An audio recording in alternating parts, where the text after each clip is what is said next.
Hey yo, what's up everybody? Welcome to the show. Hope everybody is having a good day. As you know, yesterday wasn't supposed to get on today, but as usual, I can't something came up and I couldn't make it to the dealership. But even with that, man, I still wasn't gonna get on. I was gonna let it ride today and then I realized I gotta go do it tomorrow and it's kinda crazy. One man show, homeschooling, all of that stuff, right? And then I something came across my phone and I wanted to make sure that everybody on this platform knows that I am available and that other people are too. And for those of you who are coming in and going to watch this back on playback, I'm not going to apologize for what I'm about to say because this is more important than anything we could talk about. Found out that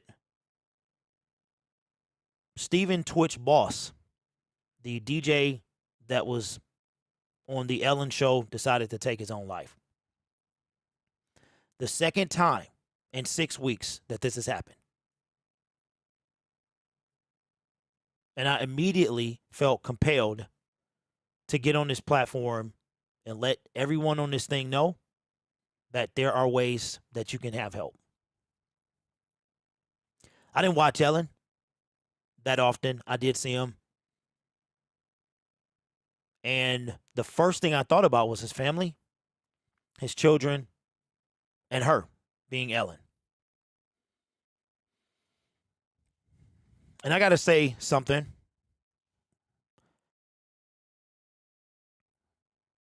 that might, that is long overdue. Long overdue, man. And that is there's an individual on this platform that has been doing this for quite a while. Every now and then I'll watch some of the content because you all know we can't help but listen to everyone when we talking about our Lions. We can't get enough of them. His channel is Luke G's Field Review, and you guys know the issues that we have, but those aren't important. But even with those issues, I appreciate the work he's doing over there. The work that he does when it comes to trying to help people. And you guys have my email. You have whatever you need. It's in the description. More importantly, there are things that you can do. You can reach out to folks. And the sad part about it is a lot of times you don't see it coming. People can seem happy. They can seem a lot of things. And he was 40 years old, man, 3 kids, wife, and I'm 43. We've all had tough times, and you have to be in a really, really bad place to do that. So shout out to Luke G's Field Review and everybody else, man, um, because it's happening a lot. And I would hate to hear that somebody, I could have helped somebody and didn't. So I am one man, but there are people out there that are designed to help people like this, that need help. I had a scare in my family not too long ago. Well, almost 3 years ago now. And I remember the way I felt. But thankfully, this person reached out for help and able to get the help. 40 years old, 3 kids, wife, no doubt a beautiful, beautiful life, but behind the eyes, something was going on. So I'm with that one and Jason David Frank happening 6 weeks ago. Two people with prominent status. Something wasn't right. They weren't happy. And if that is happening to you, then please reach out. If not me, to anyone. So when I heard that, I was like, man, I feel like I need to get on. I just, when you have a platform and you have the ability to help people, and honestly, man, I probably could be doing more. I probably could. Maybe I should. But I was like, man, maybe I can use my gift of gab to reach people and help them feel better if they're having a down day. You know what I mean? Maybe you're having a down day, you want to talk about some football. So here I am. Here I am. But again, shout out to Luke G's field review, man. We got our differences. We've had him for a while, but I appreciate the work he's doing. And maybe we all should be doing more. Steven Twitch Boss was 40.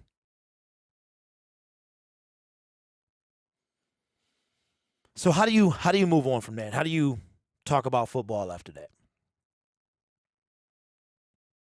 I don't know, but we're going to try to do it today. We're going to try to do it today. So thank you guys for giving me a moment. And again, there are platforms and people and places available, and you don't have to think you by yourself, because you're not. You are not. So I want to preface this by saying I am going to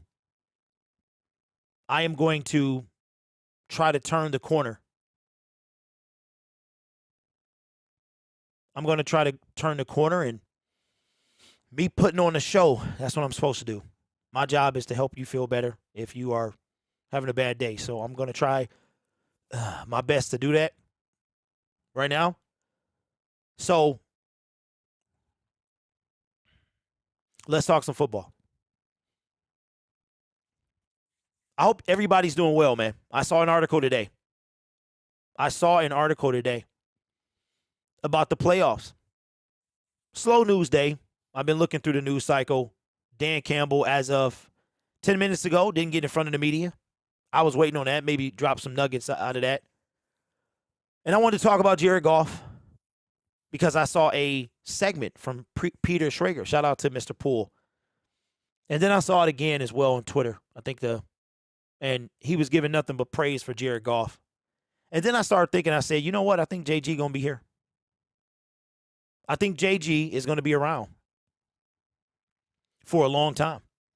Saw Dan Campbell's press conference yesterday, and he said that he believed in Jared Goff. He said he's gotten better. He's done the things to get better. He's done what they've asked him to do. Say, pull him over to the side and says, hey, work on this. Get better at this. And he has. You could see that there might have been some doubt.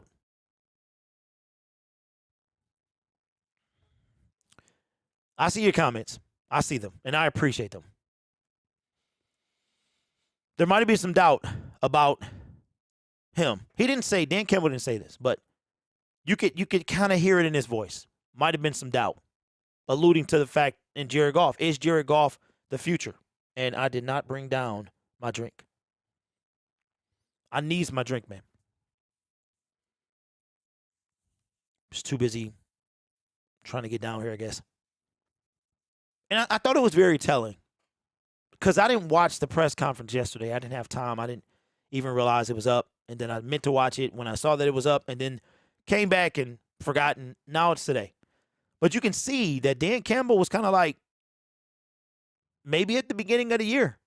I remember one press conference when I want to say it was after the Seattle game because Jared Goff had a few games that he had a pick six returned or interception returned. And when that happened, that wound up being the difference in the game. And it's hard not to point out something like that when it is the difference, right? Man, if Jared Goff wouldn't have thrown this pass, if that wouldn't have happened. Yes, Mr. Poole, I saw that as well. KD, it did not. It's just a headlight, but Nissan had to make it hard, so you got to take off the whole bumper in. I'm going to have to pay for labor, which completely sucks, but that's the way of the world. Can't do anything about it. But you can see there was a press conference early on where Dan Campbell was kind of like, Yeah, those pick sixes were the difference. And you're like, oh man, is he saying that Jared Goff is the problem? It's like, wow. Mr. Poole says 2 hard knocks in one season. That has to be a record. I wonder, has anybody done that before? He's referring to the fact that David Blau was part of the preseason hard knocks with the Lions and now the end season with the Arizona Cardinals. I know that had to be, when they record the stuff after Kyler got hurt, that's going to be something. That's going to be something. But I woke up today, and I just had like this moment, man. I said, Jared Goff going to be here a while. Jared Goff is going to be here. I truly believe that. Now, will we draft a quarterback? That's TBD. But Jared Goff's going to be here, man. And if you watch the segment from Peter Schrager, it was really nice. And it summed up all the stuff that I personally have been saying about Jared Goff since he got here. And it's funny because we had back-to-back years that a mega trade happened. As a matter of fact, let's do this. Before I do that, I just want to let everybody know, like I said earlier, if you're just now joining us, it's a tough day for me, man. It is. I didn't know this guy at all, but I'm trying to entertain. That's what I'm trying to do. When COVID hit, me and my buddy Troxel, they took sports away. They just ripped it away. It was boom, it was gone. And it felt real empty. You realize the distraction that sports are from real life. It's like going to the movies, right? And just talking about them. Just talking about sports made us feel better. It's like, man, we need to give. So we started the Grid and Trox show, and it was everywhere, man. We tried to fill the void when the pandemic first broke out. Now, obviously not. We didn't become the next best thing. We had about 30, 40 people.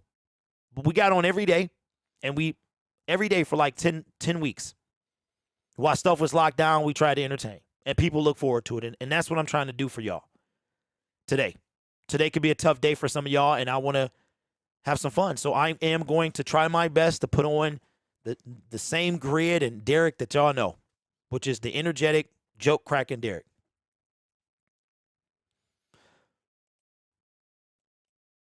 But I saw this segment from Peter Schrager, and he was talking about Jared Goff. And it seemed like a letter, like he wrote it. He wrote it, and he was reading it back to Jared or reading it to people in Detroit. And he painted this picture of a guy that I think we knew, but we kind of looked at it and didn't want to see, right? We didn't want to see. And that Jared Goff is a good quarterback. No matter what you think of, I understand, and you're entitled to your opinion. But Jared Goff is a good quarterback, right? 2018 was doing his thing. And when the Rams extended him, they extended a good quarterback. I honestly believe that it was something else going on in L.A. Now, we heard about a lot of stuff. Maybe some stuff with Sean McVay. Maybe some stuff with, behind the scenes. None of that came out and was verified if that was the case. But it did seem kind of weird that they're building this team. They have this team, this dynamic team. Van Jefferson, Cooper Kupp, Akers, Cook, Aaron Donald, Jalen Ramsey. And all of a sudden, Jared Goff doesn't fit in that narrative. They ship him away. And when I heard the haul that we got, and I'm going to ask any man out there, any I'm talking about alpha male. You are alpha male, right? You don't got no time to be a beta male. Is not in your DNA. You're an alpha male. And I'm not saying Jared Goff. I don't know Jared Goff. He could be an alpha male. We just don't know, right? I'm saying you listening, you're an alpha. You're a dog, alpha male. And you're not even told that you're traded. You're not even told that you're traded until the trade is already done. Because remember, that's when Jared Goff found out he was traded. He found out he was traded about the trade when he was traded. That's number one. Matthew Stafford is placed in his position and wins a championship. Jared Goff goes to the orphanage. that is the Detroit Lions. The reason I brought up an alpha male, because you telling me that alpha male you have to be picked up from sunny California. You're with the LA Rams, who haven't been there but that long. Because remember, the Rams were not in LA for years. You are thriving over there. You hit a bad stretch. And then you are told that you are going to one of the worst franchises in sports history. You get here, it ain't nothing here. Nothing. You get here, it takes you 12 games to win one. The reason I brought that up is because, as we talked about last week, who looks just like Jared Goff of 2021? Who looks just like 2021? Russell Wilson. Russell Wilson is not a bad quarterback. I see y'all. I got to finish, though. Russell Wilson is not a bad quarterback. He is a Super Bowl champion, a Pro Bowler. And he is looking a lot like Jared Goff did in 2021. But the segment by Peter Schrager on Good Morning Football was fantastic. It was fantastic. And I think sometimes we have to be reminded that Jared Goff is a good QB. He really is. And I would take him over Geno Smith. I would take him over at least a third to a half of the league. At least.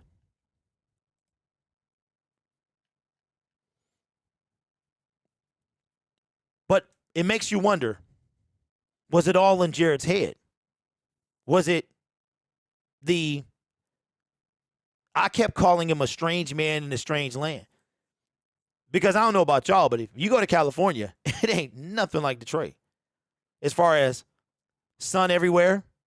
When I was there, it was cloudy for maybe one day. It didn't rain while I was there. It rained immediately when I left. It was crazy. Y'all hear the song, It Never Rains in Southern California?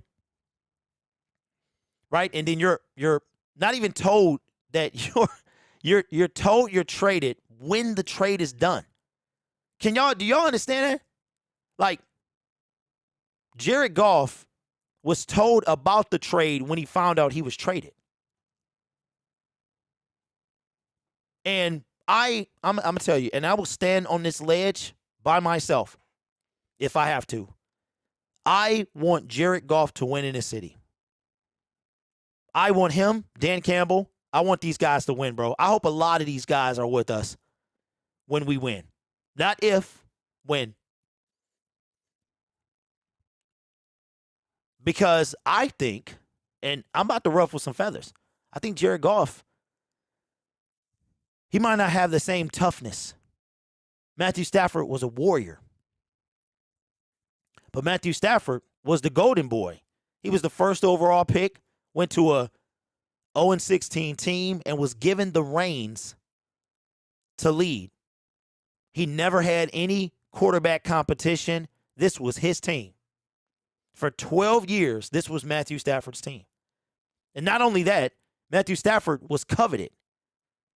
The Rams gave up essentially 3 first-round picks for a 32-year-old quarterback because they thought he was the missing piece. They threw in the trash a 26, 27-year-old QB, first overall pick, for a younger guy, for Matthew Stafford. He still kind of was handed the reins, right? So while Matthew Stafford might have had the toughness, and he still does, warrior, played for 8 straight years, I don't know, man. I feel like if you take that away, that Goff fits better. He fits better with who we are. We're throwaways. We're outcast. We're discarded. The NFL has been discarding us for centuries, for decades. And it feels weird to be getting all this love the past six weeks, right? It feels weird. It's like, are they talking about our team? They talking about our Detroit Lions. They can't be talking about our Detroit Lions. You know what I see in Jared Goff, man? I see quiet confidence, and I didn't think that I wanted a quarterback like that. One of my biggest gripes with Matthew Stafford is you never saw him vocal, yelling at his teammates like Tom Brady. You never saw that rah-rah kind of, I'm going to take control and tell you what to do. And you don't see none of that in JG. But them guys respect him, man. I'm not saying they didn't respect Matthew. They respect JG. And I think JG, I would love to see him win here, 100%. I would love to see Stafford here, but it didn't work out like that, and we know what happened. But as far as Jared Goff, man, I want to see Jared Goff win in this city because I think he embodies us even more than Matthew Stafford. I know he embodies me personally. I know he does. He playing with, last year we had a throwaway quarterback. We had a ragtag group of men. Mark calls the Syndicate, my Syndicate homie, he calls the Syndicate the Mystery Man. Jared Goff was playing with the Mystery Man, a movie from 1999. He and his team, Khalif Raymond, what's the guy that went to the Atlanta Falcons? Kadero Hodge. It was a bunch of throwaways, like the Goonies. Y'all remember the Goonies? Jared Goff and the Detroit Lions was like the Goonies, man. And now they making some noise. And I'll end this segment by saying this, man. How great would it be for this team to start 1-6? They 5 out of their last 6. They have a chance to go 500 and win 7 games. How much of a story would that be to see this team make it to the playoffs? It'd be fantastic.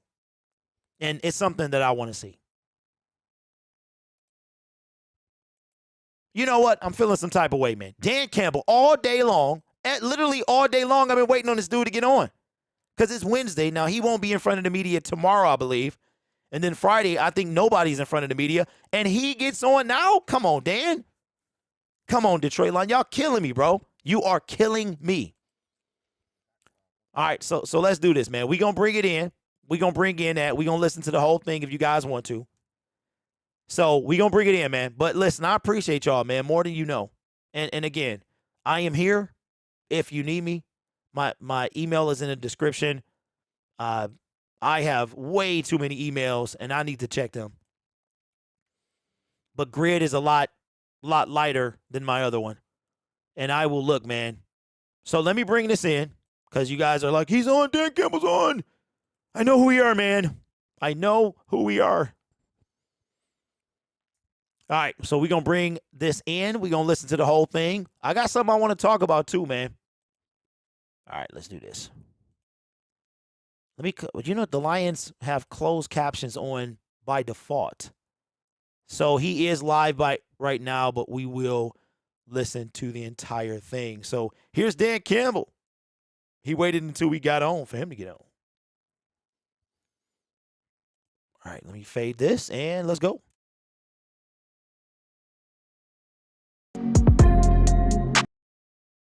Let's skip that because there we go.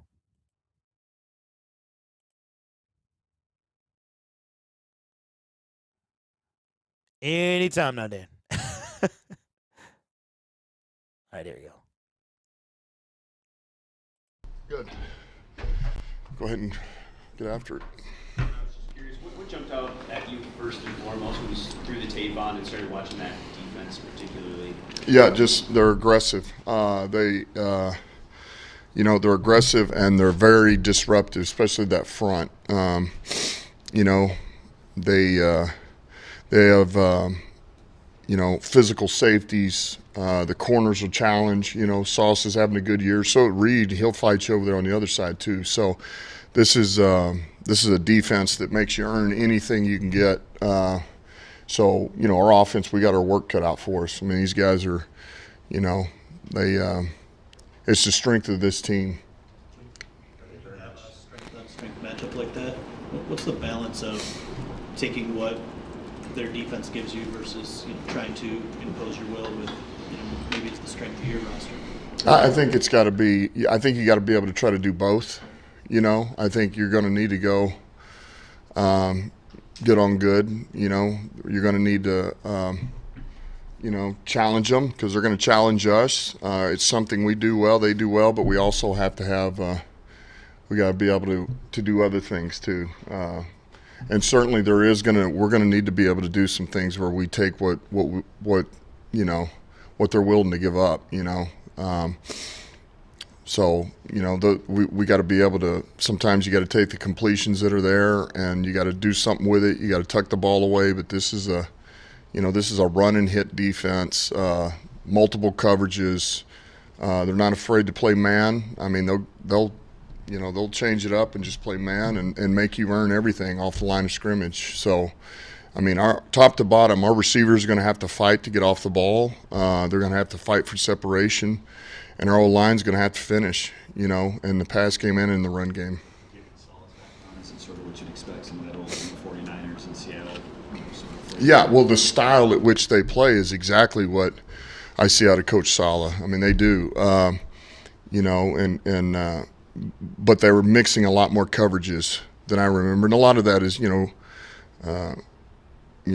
Coach Ulbrich over there, who's done it a while. He's at Atlanta and played a number of years. I've known him from afar a long time. I got a lot of respect for him, and so his influence on it too. It's certainly it's kept the foundation of get upfield, create disruption, don't allow the double teams. But and then run and hit, man. Let them dump it down. That's fine. You want to throw it for a 4-yard gain? We'll come up and pepper you and see if we get the ball out. But they're not going to let you hit them over the top. You want to throw a screen, they're going to rally to it. So it's look, they're playing really good football. You guys were both. I had y'all coaching staffs down in Mobile. You guys. I remember y'all done the panel together and sitting down. I had a chance to kind of just speak and be in that setting together. To see you guys kind of, make an upward after, this summer. I mean, did you guys have a chance to speak or anything, or did it feel any different? Just, did you swap any ideas or anything? How was that just being around him in the summer? Yeah, he was great. He was great. He's an unbelievable human being, and but just his own takeover. He fits perfect for that defense. I mean, he'd fit perfect in just about any defense, but he's really grown. He's really grown. He's become a pretty dang good corner out there. You guys made it pretty clear you're happy with the one you got, but how much did you consider Gardner in the draft there at the top? Well, we thought about a lot of different guys, but I never really felt like it went there for Brad and myself. We felt pretty comfortable with where we wanted to go with it. In terms of rookies, it's so rare for a lot of those guys, no matter what position, to hit the ground running the way they have. What is he doing so well at this level to I guess, have that success early? Well, you wish you could just say it's one, he's really doing this with his feet. It's confidence. I mean, he came in believing in himself, and and you can just tell, man, he believes that he can compete, and he's not worried about, like, he doesn't get frazzled if something happens, those things are going to happen on the perimeter. Every once in a while corners are going to get beat, and you can see that, man, he just goes back for the next one, and that's what you want in the corner, and he's got that. So he's got the skill set, but he's got the right demeanor and the right attitude, and that shows up. Coach, is Mike White as much of a lunch pail guy as he seems? He sure is. I got a lot of respect for him. I mean, I'm watching Buffalo last week, and those 2 hits. I say 2. There was more than 2. But 2 that got him out of the game for a minute before he came back those were significant hits. And he stood in there and just took it right in the ribs. And I tell you what, because the first thing you're looking for, let's see how he comes back in the game. And he didn't bat an eye. He just sat in there, and the first throw back, I thought was, you could tell he just unaffected. And the same thing after the second time, he comes back in the game, and he just, unfazed. It didn't feel good. So I got a lot of respect watching him. I was impressed. I'm like, okay, this guy's doesn't matter. He just needed a breather just to make sure everything's still intact. But once he came back in, you can see one of those guys rally around him. I mean, he's tough. He's tough. Jameson, what was your assessment of his increased workload against the Vikings, and then how good was it to see him block on that run-up for Justin? Yeah, it was good. It was real good. You know, that's what he's got in him. You know, he's not afraid to do that stuff. You know, certainly getting the touchdown with him was good. It's what you would expect. It was better than the week before, but he's got, you know, he's got a little ways to go, and like anybody would that hadn't played a ton of football in this league yet. So, and he will. You know, I mean, he wants to. He's very coachable, and shoot, there was a couple of things he came off, and I know that he knew immediately. You know, man, I got to do that. You know, I should have done this. Should have. So. But certainly we like where he's going. You know, it was better, and we expect him to be even better this week. What would maybe be a point of emphasis this week? Speed. All the time. You built this program's identity on the principle of grit. When you have an opponent like this, a defense like this, in elements like this, you know, a little bit colder outdoors, like how much is this a test of that foundation? Yeah, I think it's a huge test, because I know that this team we're getting ready to face is very much like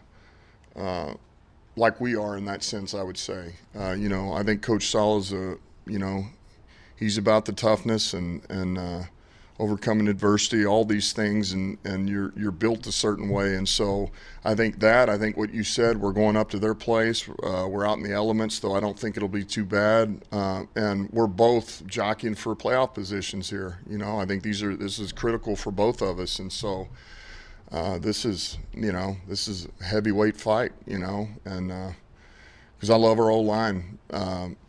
And this is a worthy quality opponent, man, especially their front. So it's gonna be pretty fun. There's been a lot that's been made about, you know, playing meaningful December football. How much do you look forward to going, maybe playing outside in those elements on the road? Is that kind of a cool, just as cool as maybe playing at home sometimes? And Well, if you're asking me, yeah, I think it is. But I'm not playing anymore. So the only thing that you wish is it was grass. Because I love the grass stains. I'm a big grass stain guy. I just think it looks great. So, but yeah, I think there's something about playing in the elements, man. It's December. It's, you know, certainly if you get in January and it's just nasty, and it's you know, it won't be quite that way out there. But I do think it adds to everything, you know, and you know, I don't know, it's fun. It's that's the way it was. That's how it began, you know. I don't know.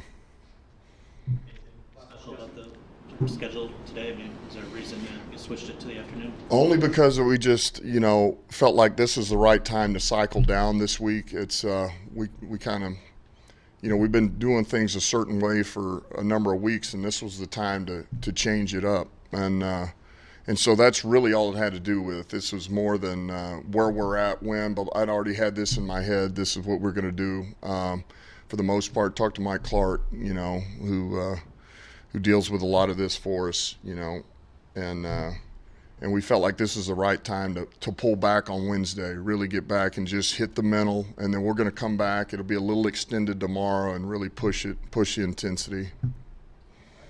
Thanks, guys. Thank you. Okay. All right, that was our coach, Dan MCDC Campbell. If you missed him on Pat McAfee, make sure you guys go check that out from yesterday's show. Fantastic showing. People are taking a lot of stuff that he said in the on the show. You know, they are taking it seriously, and you know, you got to take something with a grain of salt, man. A little bit of joking. Dan Campbell, man, you notice what he's doing there? He's mentioning the word playoffs. Playoffs is a word that is being mentioned quite a bit from our people now, because they know that it is a legitimate thing. I see we have Mr. Biden in here. I'm Salty. What's up, man? What's going on, Hatters? What's going on, man? Listen. So I also saw Skull, and I don't know if he's gonna come back. He's not gonna come back, but it's a new week. It's a new week, and we've moved on from the Minnesota Vikings. But he said, I'm enjoying watching the Lions fans get their hopes high for the playoffs. This dude was one of the major ones flapping on my videos. Didn't have nothing to say for the last 2 days. And then he come in here with some nonsense. That's how you know somebody is a sore loser. Sore losers, man. But all I got to say with confidence is don't let us be the 7th seed and y'all the 2nd seed. Because we going to come to that house and we going to do what we came to do. You heard me? We going to come and do what we need to do. Y'all talking a lot of smack, but guess what? The Vikings was theirs yesterday's. They're last week's news, and we beat them. So we're moving on to a new opponent, as should you. The New York Jets. They're going to be a tough matchup. Not sure if one of their key defenders is playing or not. But even without Mr. Williams playing, it's going to be a tough go-round. Because the Jets are topping a lot of things, but you can pass on them. You can't. They are beatable. Don't forget the Jets have lost 2 straight games. You can beat the New York Jets. So believe that. Believe that. But Dan Campbell with the Nuggets per usual. But I wanted to do this because they did my work for me. And I don't think I'm going to have to do this anymore because they've done it for me. All right? If you are wondering how the Detroit Lions can make the playoffs, I've done 2 videos. I was going to do one every other week because the scenarios tighten up as we go. Damian says, what's up, Grid? Say y'all missed playoffs but went out. Would you say that's a successful season? That I would indeed. I'd be a little salty, though. Just a little salty because we could have made it if one thing would have been different. Just a wee bit different. But here is how the Detroit Lions can make the playoffs. Like period. Shout out to Click on Detroit. One of the rare times I've come across one of their articles. And they actually did all the work. So I theoretically don't have to make another video. But here's how the Detroit Lions make the playoffs. And he broke down every scenario for the next 4 games. If you are not up to speed, there are 4 teams in the NFC, if I'm not mistaken, that can clinch this weekend. The Dallas Cowboys, the San Francisco 49ers, the Philadelphia Eagles already have, and the Minnesota Vikings. With 1 win, they clinch the NFC North, and they punch their ticket to the postseason no matter what happens, right? So, shout out to Click on Detroit. We have 4 teams, like I've always said, fighting for 2 spots. And they go as follows. If the Detroit Lions finish 4-0, says what the Lions would need. This is if the Detroit Lions finish 4-0. 2 of the other 3 teams, the Commanders, Giants, or Seahawks, to lose 2 of their final 4 games. All right? So you follow me. If the Lions, everybody's like, oh, if we went out. If we went out, that still does not guarantee that we get in. Zay says if Washington and 49ers and Lions win, it moves from 20% to 50% to make the playoffs. I did see something like that either late last night or earlier this morning. But if the Lions win out and they end up at 10-7, they still need 2 of these 3 teams, the Commanders, Giants, or Seahawks, to lose 2 of their final 4 games. The second scenario, if the Lions finish 3-1, what the Lions would need, 2 of the other 3 teams, Commanders, Giants, and Seahawks, to lose 3 of their final 4 games. So if you're following us, if the Lions give up 1 game, they would need 3 more losses from the Commanders, Giants, and Seahawks because those are the other 3 teams that we're battling with as of right now. Now, we're not including the Packers making a run. We're not including if the Tampa Bay Buccaneers fall out of the South leader and then somebody else takes that spot. Right now, this is assuming that the Green Bay Packers stay at bay and the Tampa Bay Buccaneers win the NFC South. If the Lions,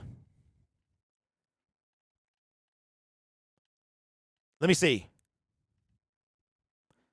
He didn't do the last two. I thought he did. Let me see if he has it right there. Okay, here it is. It says, if the Lions even lose one of their final 4 games, the chances of making the playoffs drop significantly. Detroit would finish the season 9-8 and need 2 of these 3 outcomes to happen. Okay, so he didn't do 2-2. He didn't do 1-3. He just skipped right to the end that the Lions, if the Lions lose 1. So this is in addition to that 3-1. Detroit would finish 9-8 and need 2 of these 3 things to happen.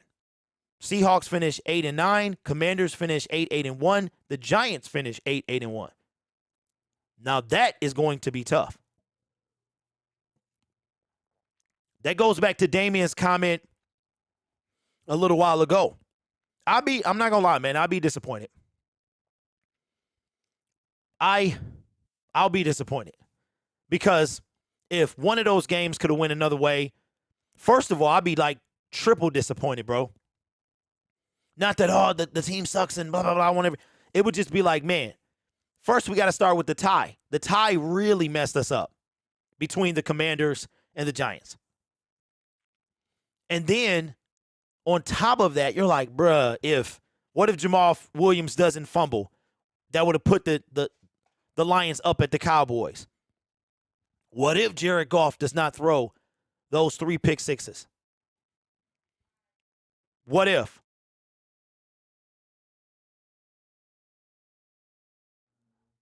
Right? So a lot of stuff would hit. It would hit hard, man. And I'm not going to lie. It'd be a tough offseason. It'd be a tough January. I think by the time free agency hit, I'll be over it because it'd be time to get over it. So basically, we are, like I said in yesterday's live stream, we are watching Seattle, the Giants, and the Cowboys. Now, I've called this before. I think the Seattle Seahawks and the Detroit Lions are going to take those final 2 spots. I think 5 spots will be locked up this weekend. Seattle, Philadelphia's already clinched, and I think the Cowboys, the Cowboys can clinch the West with a win this weekend. The Cowboys can get in the playoffs. The Niners can clinch the West, and the Minnesota Vikings can clinch the North. And we know somebody from the South got to go. And that's where all 5 of those spots, 4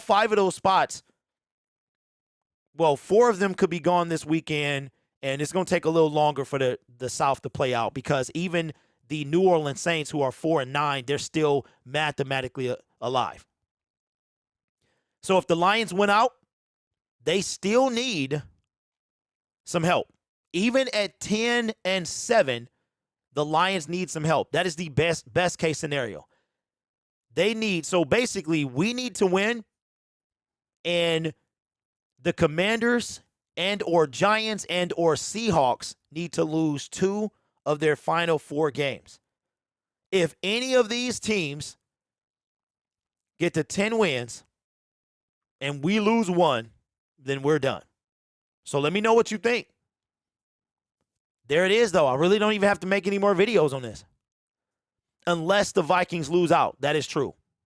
That's also they said, I saw something today, there's a 1% chance that happens.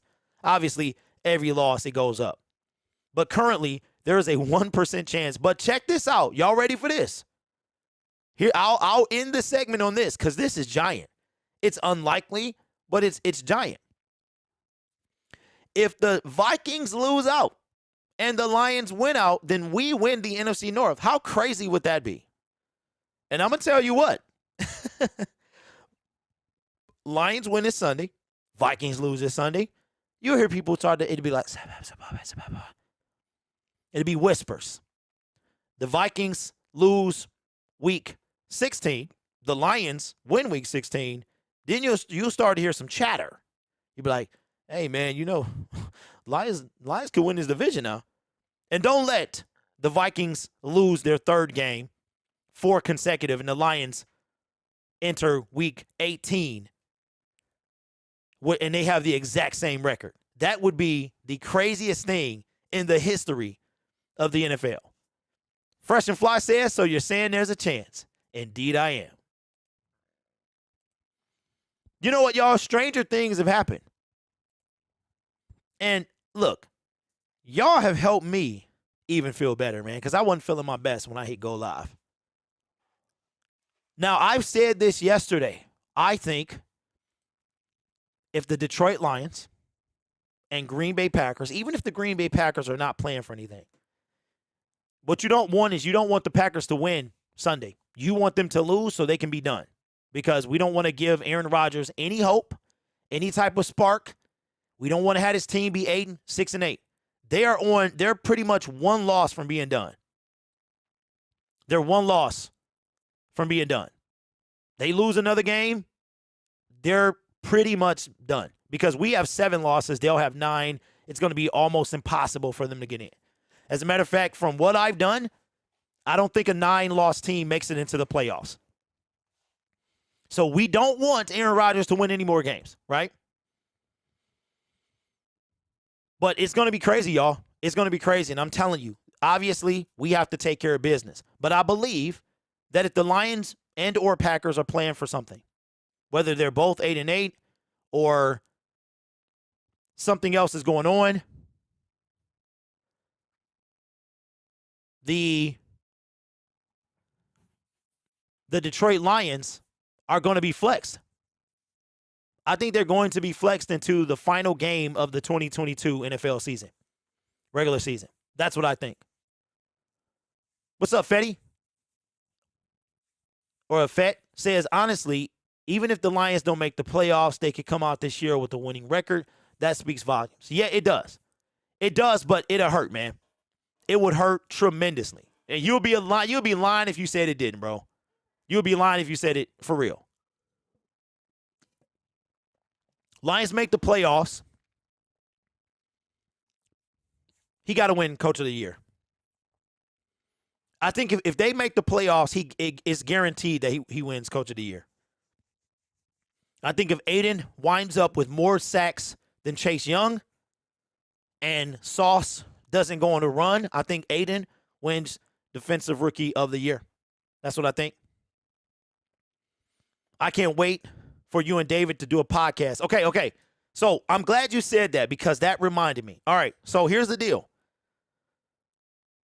David has decided, for those of you who don't know, Detroit Lions Forum is going to join our team. We are not having a show together as of now. That's not the intent of this channel. It might turn that way, but he's in a different time zone. We got different schedules, so that probably will not happen. But he is hosting his own show on this channel. I think David will be my last Detroit Lions show. You'll have me almost every day. You've got Touchdown Detroit Lions on Tuesdays at 5. And David's day, we have an idea of when it's going to be, but I don't want to say it unless it's in stone. But he is joining the team. Contract is signed. He is part of Syndicate Sports Detroit. No, I am not. Listen, I want y'all to think of this channel as an alternative to Woodward Sports. That's what I want y'all to think of this. I'm not hosting. I don't have anything to do with David's channel. David is going to host his own Detroit Lions show and give you another opinion on this channel here. That's what's happening. Now, that doesn't mean we can't have a show together. But my plan for the offseason is to buy a desk, get some lighting, and appear on camera. Even if it's this one stagnant shot from the side or front, I want to appear on camera. So that's the plan, probably somewhere after the Super Bowl. Right now, I quite frankly don't feel like it. like a full-blown show. That's how it's going to be. How do you get the blue icon next to your name? Derwin, that is a wrench, man. Those are moderators of the channel to kind of keep it in, keep trolls and stuff like that at bay. So it is official. It became official last night, and I'm not sure he's going to announce it until we buckle down a time for him, but he is going to host his own show on this channel. There's a lot of people out there, but I feel like I'm one of the best. I'm not even gonna lie. I've been in this space. I've been through a lot, and I think that I am one of the best. But I want to say one more thing before we get off, and that is the people on this team, they want to win, right? They want to win. They want to win, and we've already discussed that we're no longer it's funny to me. It's so funny to me, the draft and all of this. I mean, you know, being sports fans, we talk out of anger. We talk out of emotion. And yes, I was saying, Derek says, who you calling a troll? I'm calling the people that come into the internet section and troll for attention. Derek. That's what I'm saying. So, we got a team. Yeah, I know, bro. I got you. I got you, man. I got you. What I see is this team cares about each other. They check their egos, and they play as a team. That's how you become a winner. Well, listen to this, though. And this is coming from Pride of Detroit.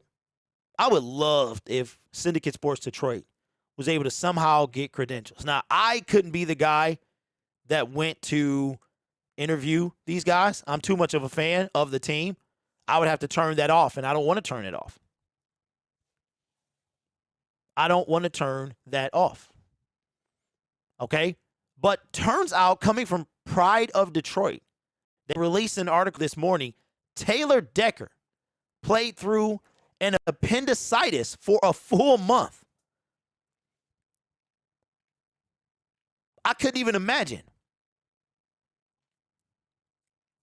This is coming from Pride of Detroit. I think they got this from Pardon My Take. Says, from Taylor Decker, I woke up in the middle of the night sweating, shivering. My stomach hurt so bad. And I was like, I don't know what's going on. Am I constipated? Did I have too much Jets pizza? So I just felt terrible, man. I was just sweaty, going crazy, shivering. I was just sitting in the shower. I was like, I can't tell anybody about this. I just signed a contract extension. I have to play. Are you serious? Are you serious? We're talking about the same team that we were telling these men to lose. That was Taylor Decker when he thought he had food poisoning or was constipated. What he really had was appendicitis. An appendicitis, man. That's insane. He says through the illness, Decker let his pride carry him during the season opener against the Bears. But when the pain didn't go away by the following Wednesday, he finally had to talk to the team doctors, and they revealed that it was serious. They said, they're like, oh yeah, you have appendicitis. You've had it for a week. You should have told us this sooner. Says, so obviously at this point, Decker got his appendix removed and had to miss some time, right? Nope. He had just signed a contract extension. So we're talking about, and then check this out. The good news is he still got his appendix. That's crazy. So when was this? This was 2020. So this happened in 2020. This whole thing happened in 2020. And that's what I'm saying. So he was playing in 2020, the COVID year, but it's still regardless. We're telling these guys to lose. Now, if you remember, Taylor Decker was one of the people that said after the loss to the Buffalo Bills, we're not the same old you-know-what Lions. And we're talking about losing games on purpose. That's insane. I know that people play through injury, but Taylor Decker, that's a whole nother level. And I think we can start to see that frustration coming in when they lost and everybody's talking about it's the same old Lions. I think the players get tired of hearing that, and I'm going to be real with you. They're just, at the end of the day, they're just regular people. Let me see. What are we talking about? Somebody said something about somebody. Said, Nick, Jared Goff needs to win Comeback Player of the Year if they make the playoffs because everybody wrote him off. Yep. And according to Gino said, they wrote me off, but I ain't right back. I like that type of spunk, man. Okay, so I'm going to say something. And y'all got to understand, man, I'm not trying to cause drama. People be calling me out all the time. It's all good. You know who else I notice be wearing out the Detroit Lions? Saturday morning inspection. They be wearing us out, bro. So now they're in it too. Saturday morning inspection. However, they were doing it before the season started as well. Swaggy and Will Upton. I'm not a gambling man at all. But if I did, I probably would put money on the fact that Swaggy and or Will Upton will come out with a Lions video today. What y'all think? What's up, Knowledge? What's going on, big dog? What is going on? But listen, seriously, y'all, this community means a lot to me. Y'all mean a lot to me. I don't know a lot of y'all personally. I don't even know what your real name is. You don't gotta tell me what it is. You don't gotta tell me. That ain't my business. But I do care about you as a person, as a human being, as a fan of the Lions. I know you guys got family, you got responsibility, you got good and bad problems, and I want you to know my email address is open. And if you are going through anything, having any thoughts in your head, man, again, please reach out to somebody. Please reach out to somebody because you mean something. You're important. You may not think you are, but you are. You are. And that goes for y'all too, man. Pay attention. Pay attention to people around you. You know what the saddest part about this type of, when people go through stuff like this, sometimes you can't see it coming. Sometimes you cannot see it coming. And it happens just like that. Random Dancing says, I know they don't know what they're talking about when they talk about how much of a beast Swift has been this season. Yeah, I think that's the worst part, man. The worst part about the whole thing is like you can tell they're riding the wave of success that we're having. That's what that is. I saw it was Swaggy, and he was like, da-da-da, he talking all this stuff, and I'm like, bro, you wrong. You got to say people's names right. And that's why I told y'all, man, I don't like people talking about our team if they're not fans of our team. If you have not gone through the pain of being a Lions fan, you cannot be here when we start doing well. I'm sorry. There is no room. And it's weird, y'all. It's weird seeing all these people. As a matter of fact, let's have a little experiment. I'm going to type in Detroit Lions. And it's weird seeing people pop up from shorts to everybody. Football Digest from 17 hours ago. The Detroit Lions somehow keep getting away with this.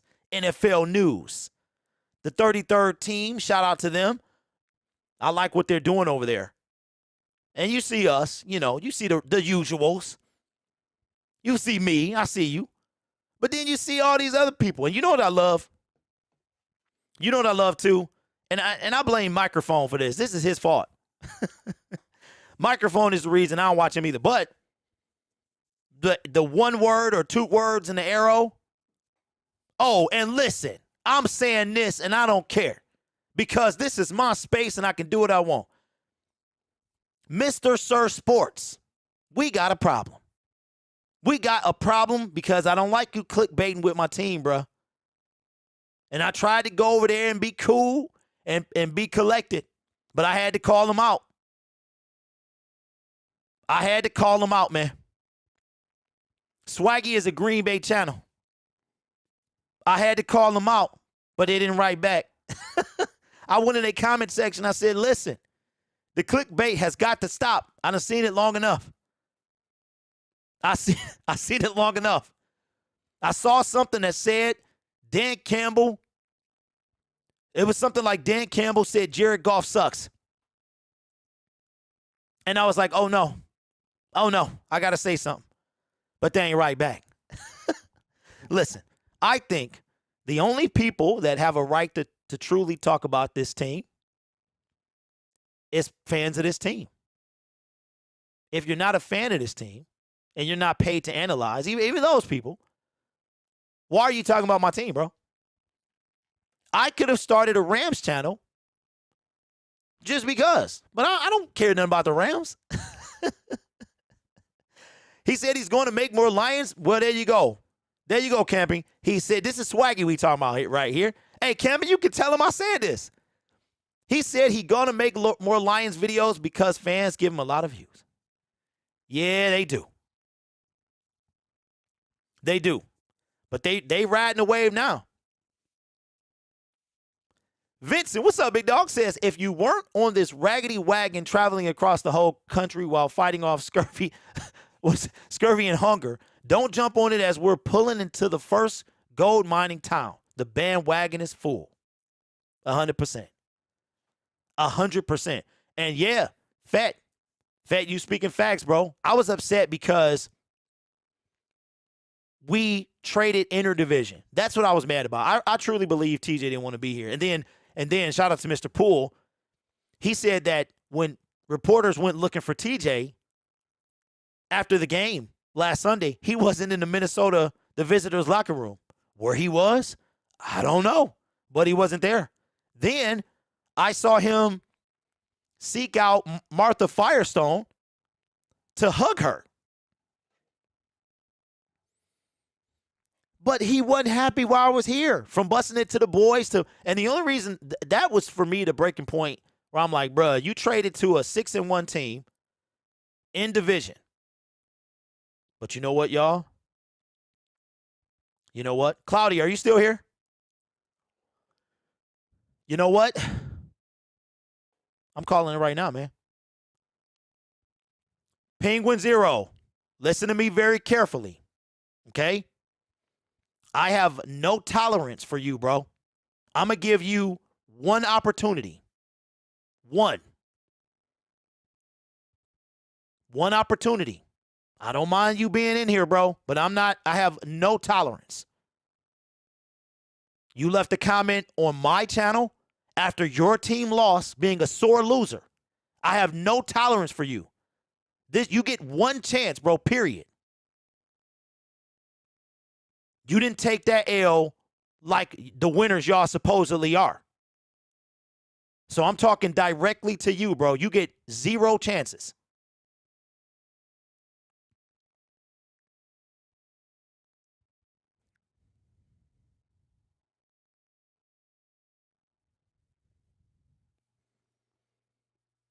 And Joe Biden, why you over here, bro? Don't time him out. He ain't said nothing wrong. Don't time him out. But I see you, bro. Why you saying Lions suck when you saying other things other places? I got eyes everywhere, bro. You know what I'm talking about. Hey, I ain't mad at you, though. You called it like you saw it, and I dig it. But why you up in here saying Lions suck, though?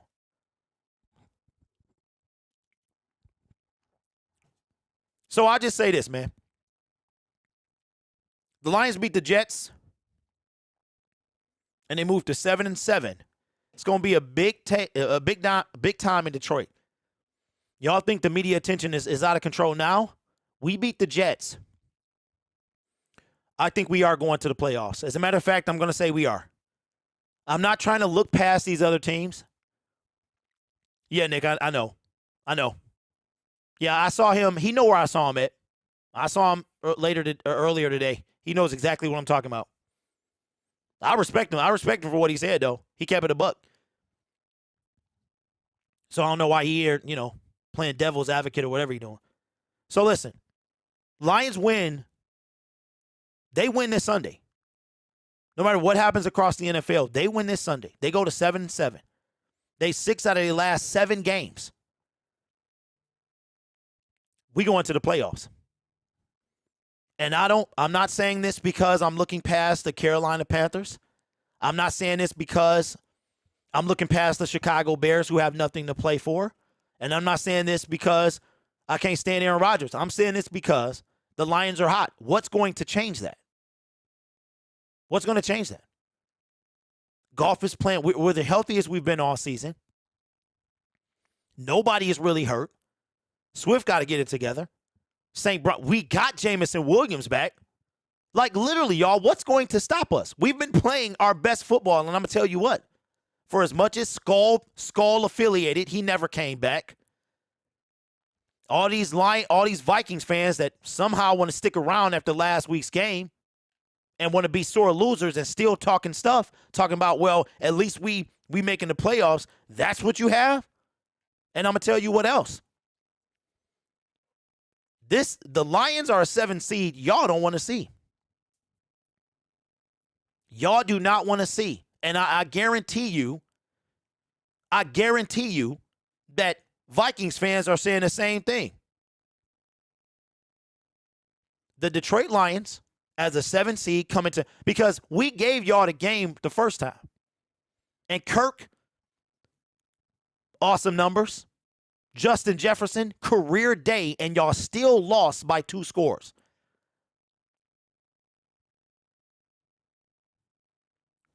So now I'm not trying to be, I'm stating facts.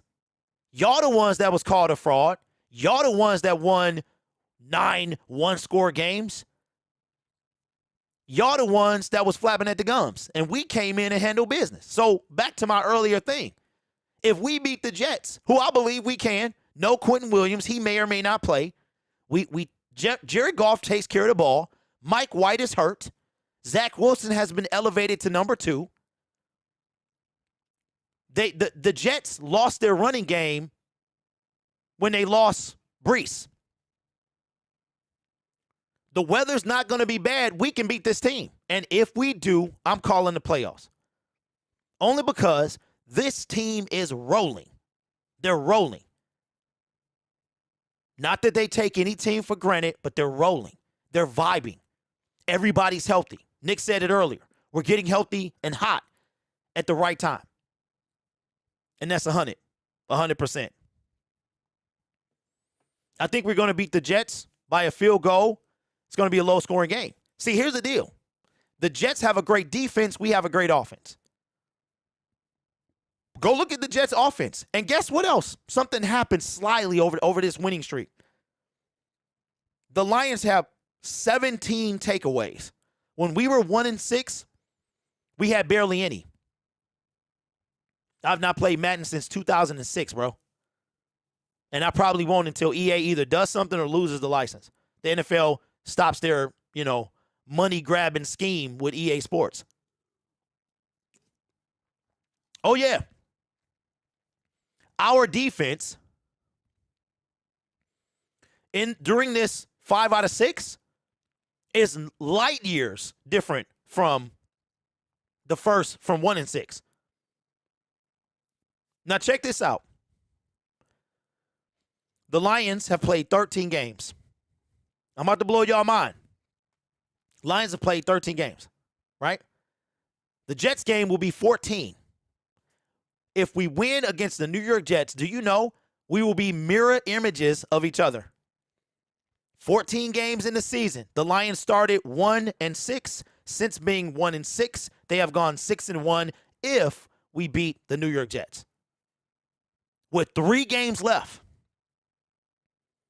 if we make it to 700, this has become a 3-game season. The Lions offense, I want to say it's number 5. The Lions red zone offense, number 1 in the league. Number 1 in the league. As a matter of fact, I was going to bring this up in my preview video that y'all won't be watching. My feelings be hurt. But check it out. We are going to make this. Y'all just won't let me. Y'all won't let me go, man. Y'all remember that song by Fabulous? Really want to be with you. Gotta be real with you. Can't leave you alone. Y'all won't let your boy go, man. I love it, though. We have good times. Check it out, though. Can the Detroit Lions best the New York Jets to move to 7-7? The first time, hey, y'all, when the last time the Lions been 500? I need a crack researcher to do that information. Get that information for me, please. I would appreciate it. When was the last time the Lions was 500? Zay says week 3. You right. That's kind of whack, though. Okay, here's another question. When was the last time they were 500 after they played 10 games? All right, and we already broke it down. Lions are entering their 14th game of the season. First 7 games, 1-6. If they beat the New York Jets, 6-1. You add those two together, that's 14 with 3 games left. This comes from, I saw this on Tim Twentyman's Twitter, and I made sure I saved this photo so I can bring this up later.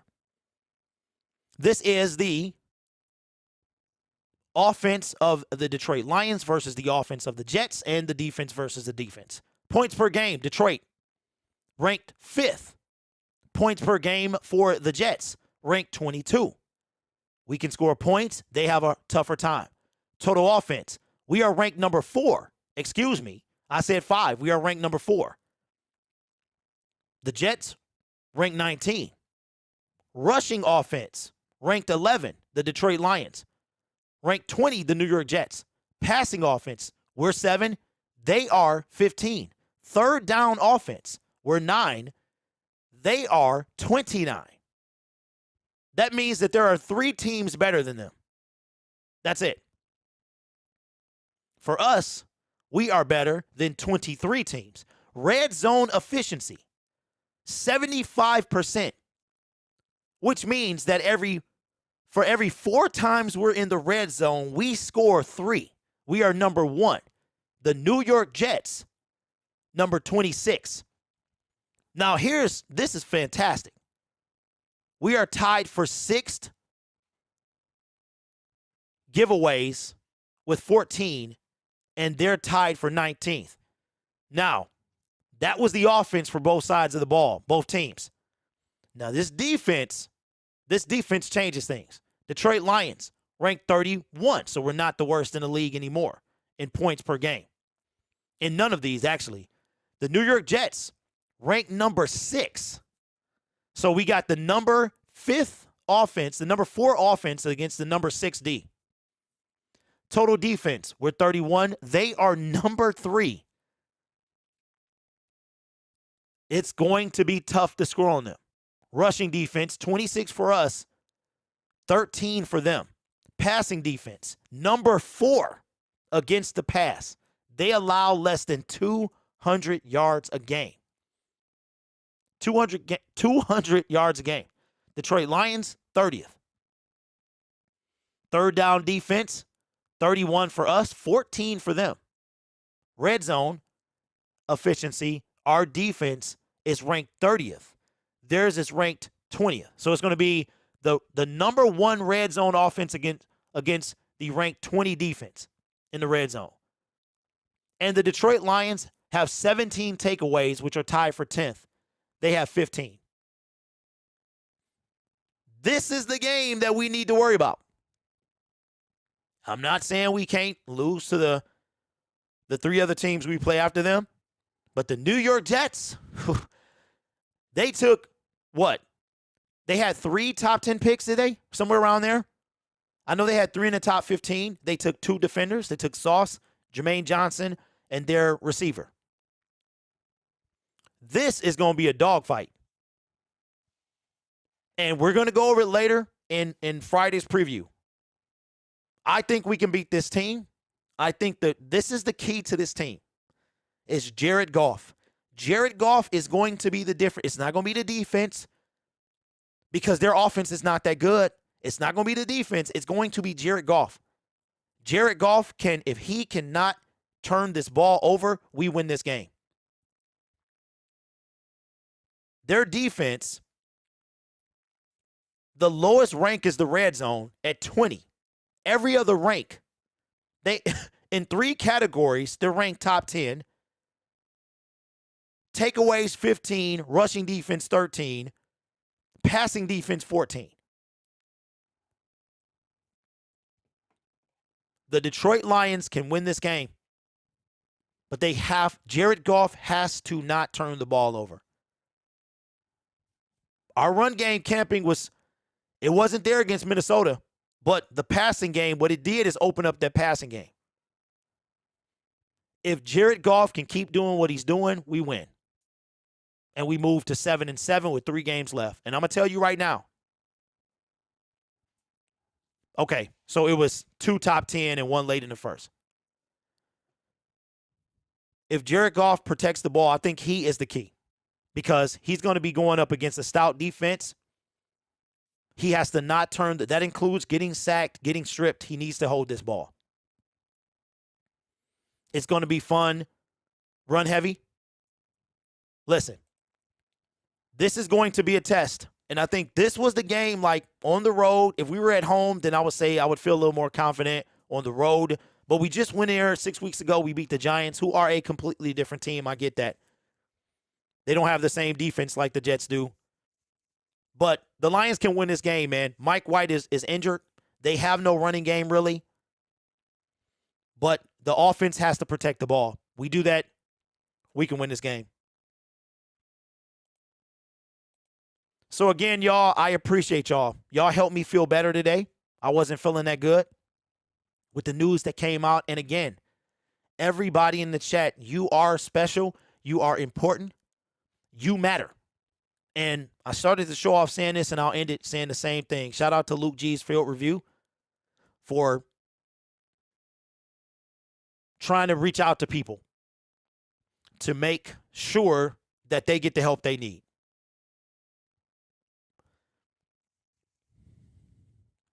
You matter. You're important.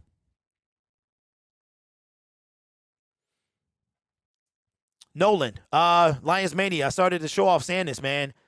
The DJ from the show Ellen, he decided he didn't want to be here anymore. So he decided that he wasn't. And it coming off, 6 weeks from when Jason David Frank did it. And you got to think about, what space, what headspace do you have to be in to do that? Do you know that it is built in you? Self-preservation is built in you, right? Most people, they will do anything possible to see another day, right?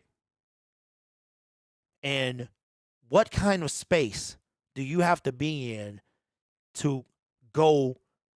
You're being counterintuitive, something that's already built inside of you. It's built inside of you to preserve, but you decide to go against that. So I'm saying to all y'all, reach out. Do not hold this stuff in. Don't hold it in. Because I promise you that there's somebody out there, somebody real close to you that care about you, and they would love to help you. They would love to listen to you. They would love to hear what is troubling you. And if you don't have that person, there is a number that you can call.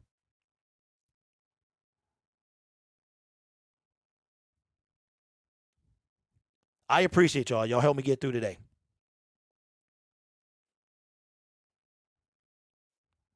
Really do, man. But listen, Lions got a really good chance this Sunday. The media hype is ridiculous. I don't think I've seen I can't remember the last time I've seen us getting talked about like this. Like, we're not even 500 yet. Do you know that a CBS, somebody from CBS Sports got us beating the Jets? They got us beating the Jets, man. So, we're almost there. Wednesday, hump day. Vikings is over with. It's time to move on to those pesky Jets and hopefully get this W. The Lions are on a 1 week. It's essentially win or stay home. That's what it is. It is win or stay home. We went over it earlier. The Lions have zero space for error. That Buffalo game was crucial. Lions could be sitting at 7-6 right now and potentially in the playoffs. I'll say this and I'll wrap the show up. The NFL is so tight right now. The race is so tight. Lions beat the Buffalo Bills. Let's just pick them because that game was recent and close. The difference between 7-6 and 6-7 is one game. Yeah, okay, it's one game. But according to the NFL, if I go to the playoff picture, I want to make sure that this is correct before I open my mouth. If the Detroit Lions, why is it like this? Okay, I don't like the way they did it. In the NFC, okay, no, that's the AFC picture. Why are they doing this? Okay, because I have to lower it. Nope. If the Detroit Lions, let's say they beat the Bills and they were 7-6, they would still be in the same spot, number 9, because the Seahawks are 7-6, and the Seahawks currently own the tiebreaker via head-to-head. And if we were 8-5, we would be in the playoffs. If we were 8-5, we would be the 6th seed in the playoffs. So the Lions have zero room for error, y'all. They have none. If the Lions finish better than the NFC South teams, that's going to be tough. Nick, that's already going to be tough. Came out today that the NFL, the owners are going to vote on reviewing quarterback hits. And I was talking to my fellas yesterday about the potential of an 8th team in the playoffs. I think that and also we were talking about doing away with the tie. I think the tie needs to go. And what will make them bring it up and look at it is if a team with the better record does not make the playoffs because of that tie. Because just remember, the Lions beating the 2 teams the Lions beat because they tied, it's like the Lions never beat them. It's literally like they never beat them. So expect something's going to happen eventually. We ran through a scenario that a team that one of those teams or both of them can make the playoffs and a better team misses. So let me know what y'all think, man. But I appreciate y'all. You matter. And I will see you in the next live stream.